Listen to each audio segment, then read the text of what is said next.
Neighborgall speak. It's a great honor to be introducing him.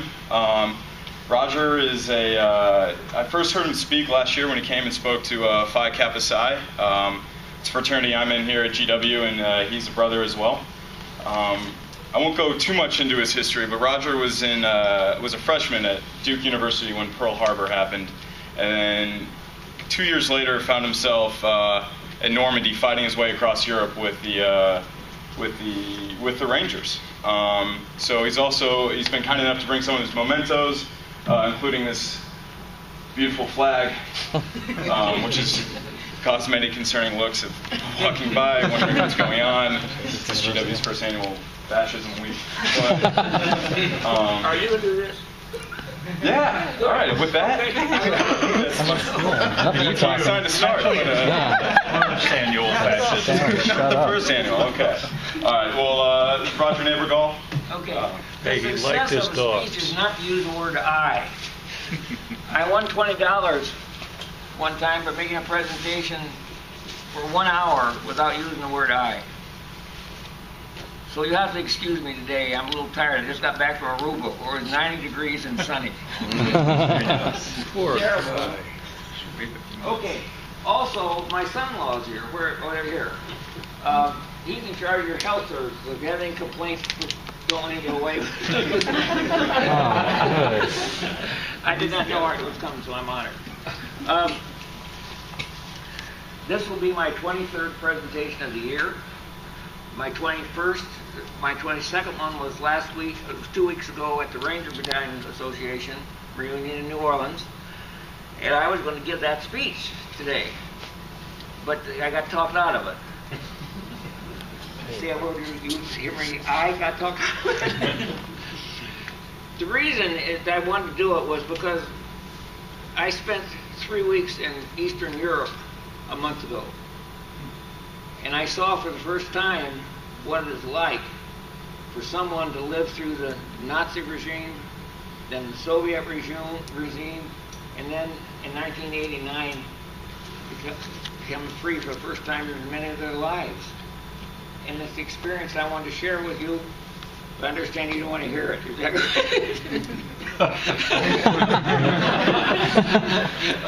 right? So we're going to talk about World War II.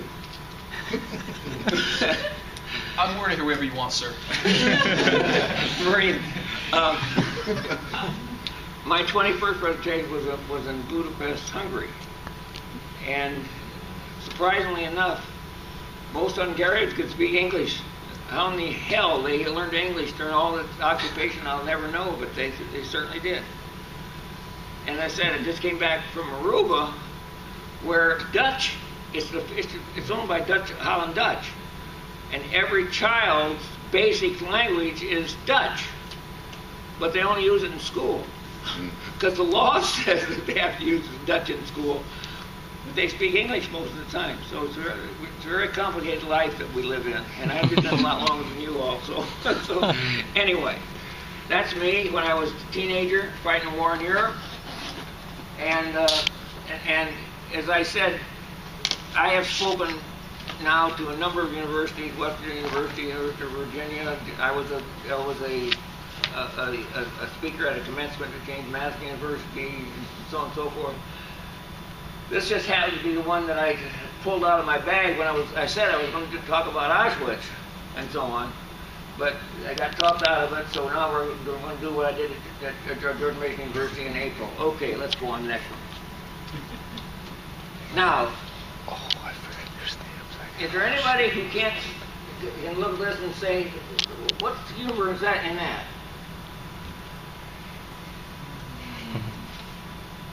Bill Mauldin was the most successful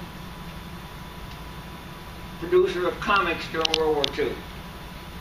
The Stars and Stripes newspapers always featured a Bill Mauldin comic. And you can't see that, but look here, there he is, there they are again, and they got through splicing people. Okay, let's try the next one. See there? Must be a tough objective. The old man says we're going to have the honor of liberating it. That is much, well, see, some of you smiling. I'm proud of you. Okay, next one.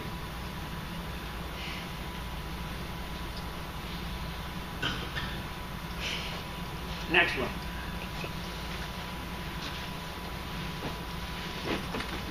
Next one. Next one. Now this is my favorite. Can you see those two guys down there?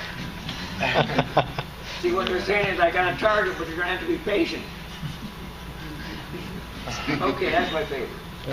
Okay, next one. Now during World War II, in the field, the only way you could get a hot meal if you found someone that had a Jeep and you used whatever food you had to put on top of the engine. That's the only way you had anything to eat was hot. Okay. This guy's going to wash with hot water from the Jeep. Okay, next one.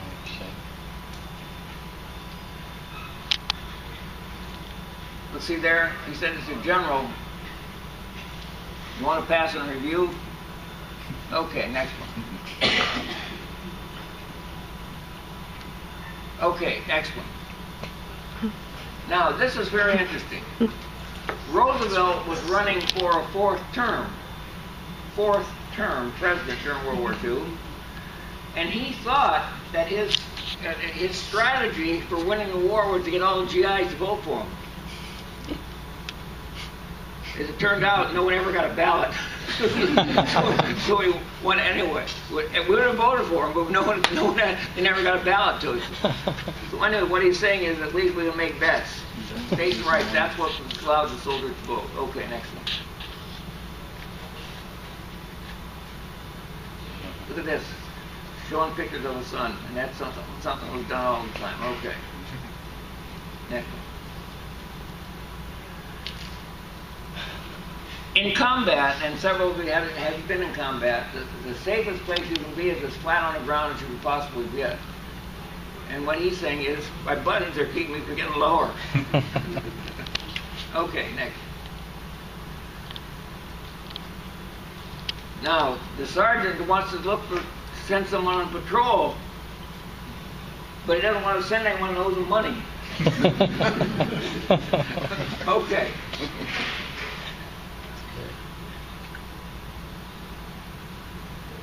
See here?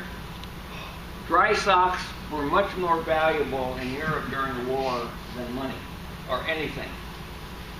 Everyone, all my Rangers, obviously you had a pair under your shoes and so on and so forth, but you also had a pair on your stomach to keep them dry.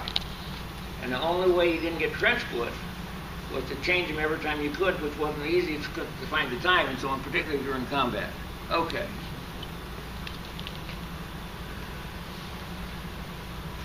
See, your helmet was the one thing you had to keep you getting right. Okay, next one.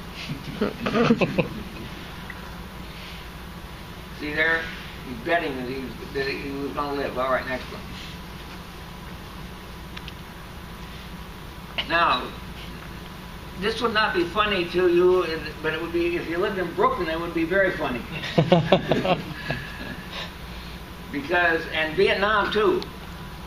Vietnam, you had to tie it in Vietnam. You had to tie your Jeep down, or it would just simply disappear. Okay, next one.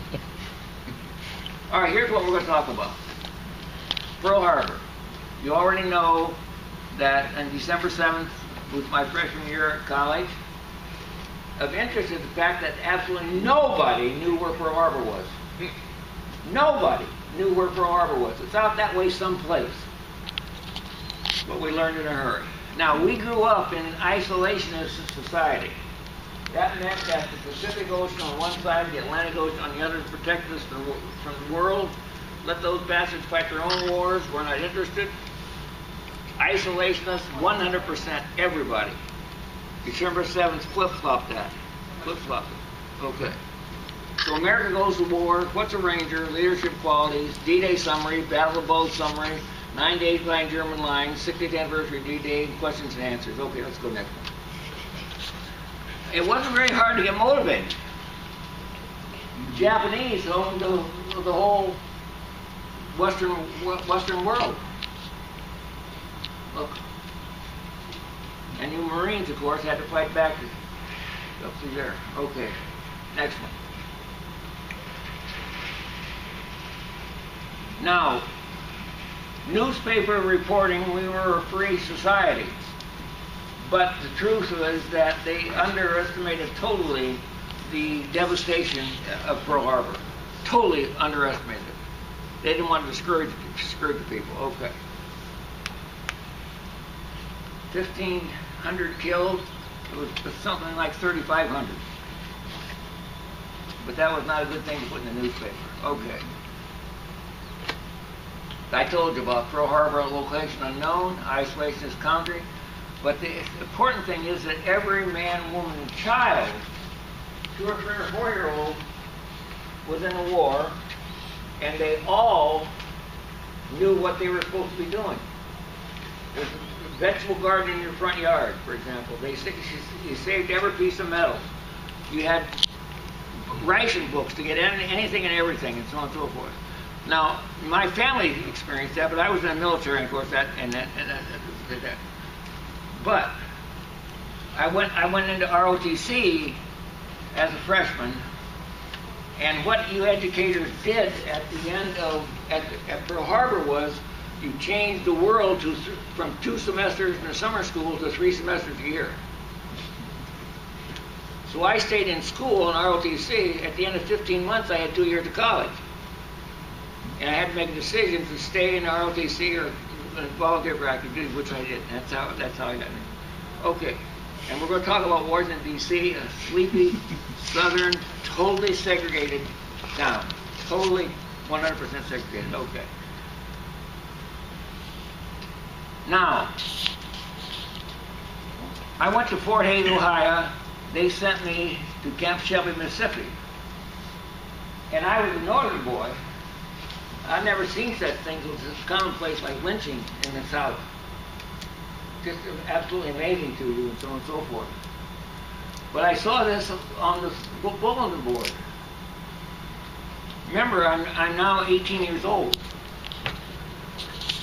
Volunteers wanted for a special classified mission. I already got my interest up. The risk of life will be high. If you're 18, that sounds like a challenge. Now you avoid that like the plague. Okay. Unmarried, under 25, expert in small arms and bayoneting, special skills, and so on. I had experience in demolition, and that was what put me in. So they would go to give your name to first sergeant. So I went up to first sergeant and I said, "Sergeant, what is this all about?" He said, "I don't have the slightest damn idea." He said, "If you want to know more, go to battalion."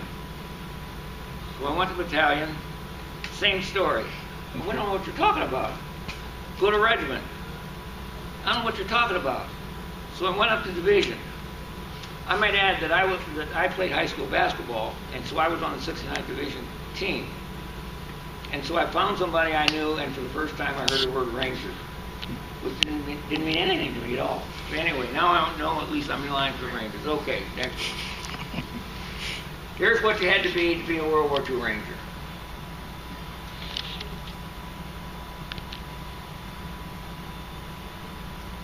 Who knows what the Patton's Creed was? Anybody hear about the Patton's Creed? Patton's Creed is that no son of a bitch ever won a war by dying for his country. The way you win a war is that some of son of a bitch die for his country. And that's what we generally believe. Okay, next. But the bottom of the education was not a requirement. Remember, I had 2 years of college. No one else in my company had been to college. No one. But when you want someone to save your life, you don't much care whether they're college graduate or whether they know what they're doing. The answer is these people were all highly well trained. You could be very comfortable at night, for example, back to back, just sitting on the ground and watching and so on and so forth. You be very comfortable. That guy was going to handle his side of the bargain. Okay. Rosie the Riveter. I presume all you gals have seen this. Have you? When I grew up, there wasn't such a thing as a working mother. There was not such a thing as a working mother.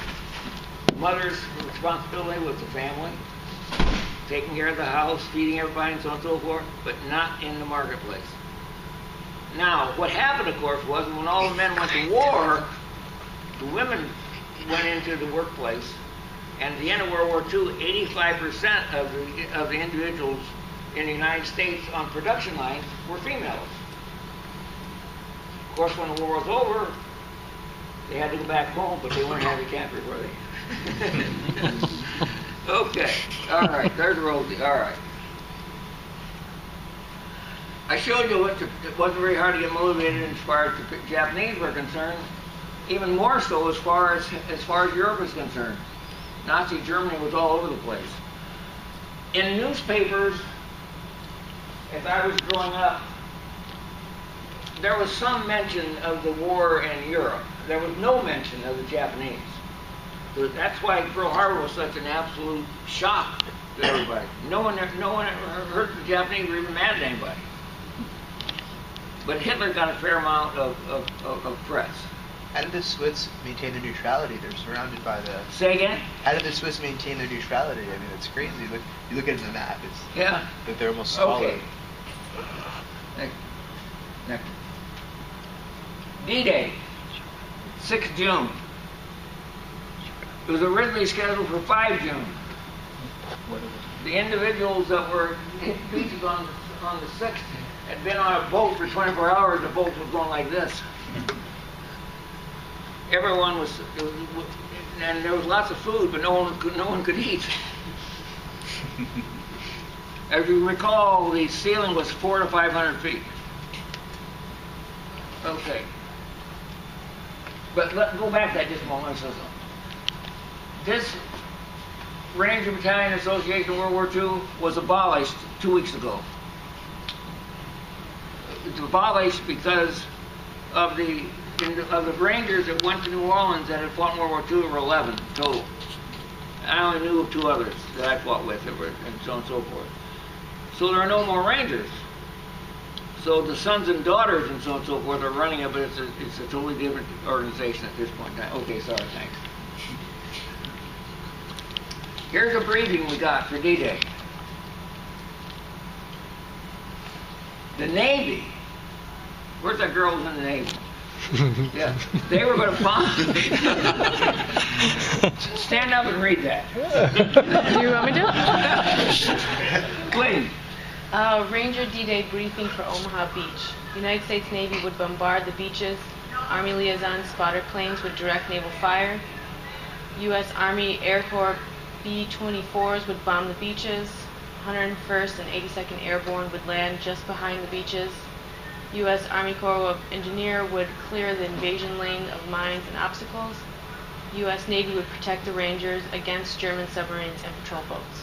You're very proud of your Navy? I mean... Let's go to the next one. Here's what happened. I'll sit down. The Navy admiral knew what was going on. They didn't bother to tell the skippers of the destroyers that were up close. They put 6 Army liaison spotter planes over the beaches, and with a Navy fire control officer in each one of them. They all got shot down. Fortunately, no one was killed, but on the other hand, that meant that the Navy was firing by time. By time, that meant they didn't want to hit us, so they would whoom, whoom, whoom. And they were very little benefit. Okay.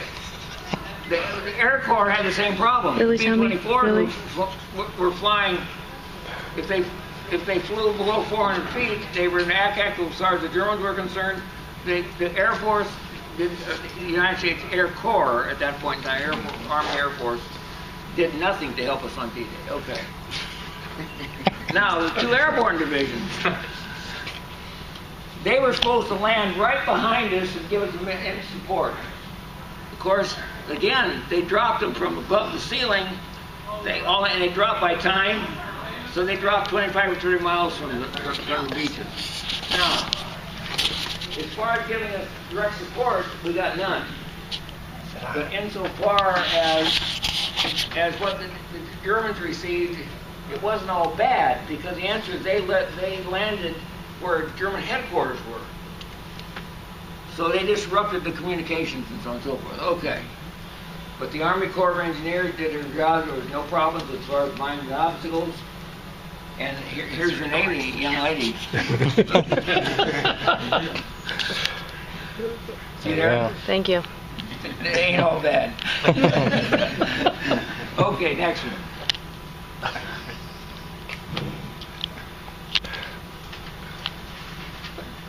I was a staff sergeant, and there was one officer in my company that I totally disliked. Totally disliked. Because, yes sir, no sir, aye aye sir, so on and so forth. You could not be comfortable around him. So I was dumbfounded when he came up to me and said, "You're going on patrol with me." And I said, "Why me?" He said, "You're the best man for the job." I said, "Are you sure?" He said, "Let's go." So now, the way that you go on two-man patrol behind German lines is that you do all your walking and maneuvering at night and you try to hide during the day. So we were discovered by a German patrol on the third day, and the German patrol fired on us. Remember the guy who said that the ground was too far away because of his buttons? I hit the deck, but he didn't. And he got shot in the legs. Now he can't walk. Suddenly I'm his best friend. What are we going to do, Neighborgall? By the way, I've got to tell you there's snow on the ground. So what I was able to do was I cut down 2 pine trees, put them through his coat, made a sled, and pull them out of there.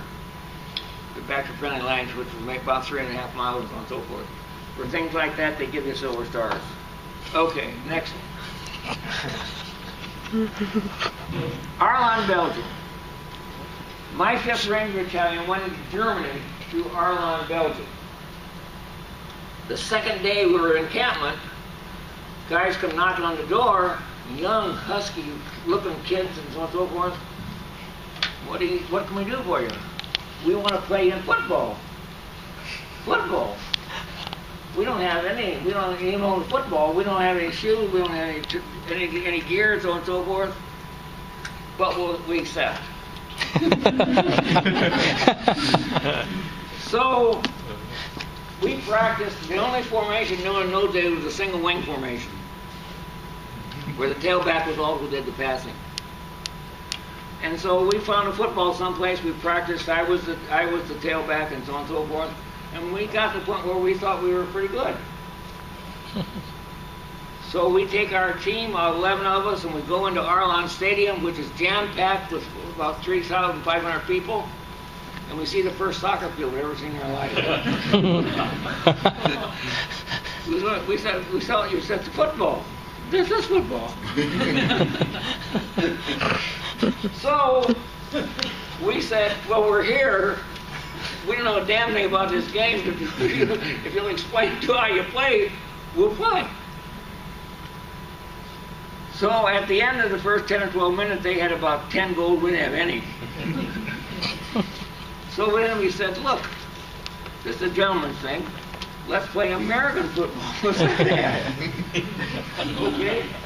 We don't know anything about American football, but explain to us, we'll play.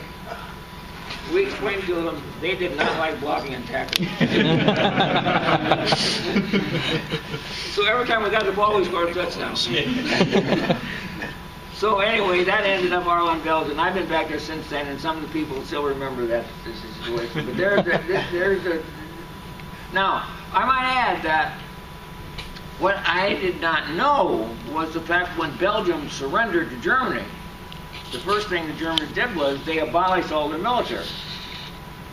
So all guys of military age were just doing normal things. So whereas in France, you couldn't buy an ice cream cone for any amount of money, none. In Belgium, everybody had one. There was an ice cream store in every corner.